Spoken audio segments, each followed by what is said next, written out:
Marco Rubio, meanwhile, closing the gap with Republican presidential frontrunner Donald Trump in a potentially make-or-break contest in the senator's home state. A new Monmouth University poll shows that Trump is leading Rubio by just 8 points. But if Rubio does not perform well today, will he even make it to his home state primary next Tuesday? Joining us right now, billionaire investor and Paul Mitchell co-founder and chairman John Paul DeJoria. Good to see you, sir. Thanks so much for joining us. Love you out there. Thank you. Who do you think business wants in the White House? Tell us where you see it from business's standpoint. Well, right now, I would say the majority of people in business are rather disappointed in all the candidates and what they're saying. I should say that doing business is dialogue. It's not fighting. So it's really difficult to say who'd be the best right now. I think each one wants to be the best and say they'll be the very, very best. Obviously, when you go a little bit too far to the left, maybe it's not the best thing for business because people still stay overseas with their business. So I would say be probably someone more on the right with the Republican Party, but which one is very difficult to tell right now. On one case, you have a businessman. I've always promoted, let's have a businessman in office. They can straighten things out. But I was never promoting, let's have a businessman that'll piss a lot of people off, right, especially foreign countries. So there's a little... Yeah. But, John, Donald Trump, in his excitement, if you will, he is just reflecting how a lot of Americans feel, that they have been cut out, that free trade has not helped them. Their wages are not growing, and traditional politicians have not listened to them. And I don't mean for the last 8 years.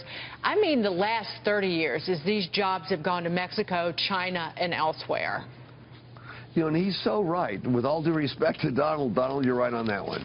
Because whether it's the Democratic Party or the Republican Party, they make all these great promises, and they don't follow through. Rarely do they follow through. It's all politics. And people want to say, hey, this is not us. Let's get somebody that'll change it. And I don't believe that Donald Trump would even have a shot at being president if it wasn't for both sides being rather upset with politics the way it is. A great example is the majority of people are against Obamacare. They saw their insurance rates go up, and I'm all for everybody getting health care. Everybody deserves good health care, but not the way they went around it. And they look at the various Republicans that have said, hey, put us in the Senate, put us in the House of Representatives, we're going to change things. Put them in there, and very little was done. So both parties are, shall we say, not as respected as they should be in the United States, and we, the people, want to change. Not just promises, we have a change. I tried to start an accountability pledge, and I put it online, where as a politician, here's what you're promising the nation. Will you please write it down and say, I will do this, this, and this if elected president. If I don't do it my first year, or tell you why I haven't done it, what the obstruction is, and why I'll do it the next following year, what's in the way, then I will quit. If I don't quit, impeach me. Yeah. That's accountability, and people just don't do that, and the American public knows that. So we get a bit disappointed with those that we really, really trusted and those we thought would make a change. So here comes along another person, and it's Donald Trump, totally from the business world, totally different than the other people we thought would change everything. And people thought, well, this guy didn't do it, this guy didn't do it. He may be off the wall a bit, but by gosh, maybe he's got the strength to pull it off. However, what people forget is this. There's a certain segment that love Donald Trump. If Rubio drops out and his people, I don't know if they're going to follow Trump or not, because those two are battling at it. If they go more towards Rubio, now, I'm sorry, if they go more towards Cruz, yeah. Now Cruz will probably lead Trump in the very, very end. Yeah, so but this is going to be a very interesting few weeks. I mean, Marco Rubio is not going to drop out before Florida. He's made that very clear. Yeah. Right? Yes. And not only that, but if he were to do that, then he totally gives it up to Trump. I mean, or Cruz. So, the followers will go. Some of them may go to Trump. So, I mean, I can't imagine he pulls out before next Tuesday. What do you think? I just want to know what you think is worse for his narrative, if he loses to Cruz or if he loses to Trump. Like, which is worse for his career long term? He's not going to be in the Senate anymore. He still is a young guy with a bright career. Which one do you think is worse? I think that he's a young man with a bright career, and if he starts thinking about which one would be worse for him, then he's not the man we think he is. I think he's a young man, and no matter who jumps ahead of him, if he just stays in there. Look at Richard Nixon. Richard Nixon just stayed in there, and finally got elected. And I think Cruz, as being a young man, has a good shot at getting back into, let's say, big politics. regardless of who tops him. Do you think Ted Cruz can beat Hillary?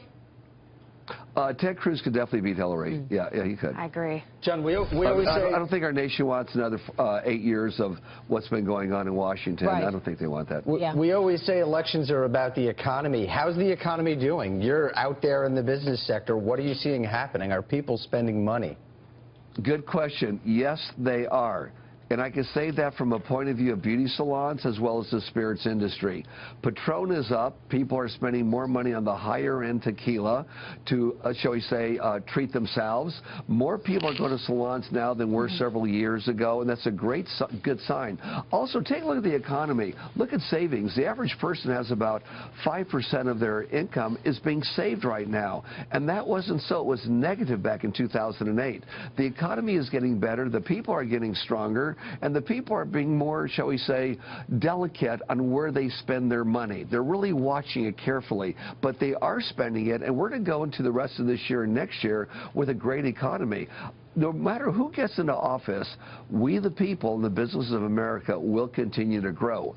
I think the only thing that will slow it down is if the wrong people get into office and upset people internationally or upset the business community or bring in more regulations, that could slow things down. Yeah, it's interesting how the recession fear seems to have faded last couple of weeks and months. JP, good to see you, sir. Thanks so much. Always a pleasure. Thank you. John Paul DeJoria there. Don't forget more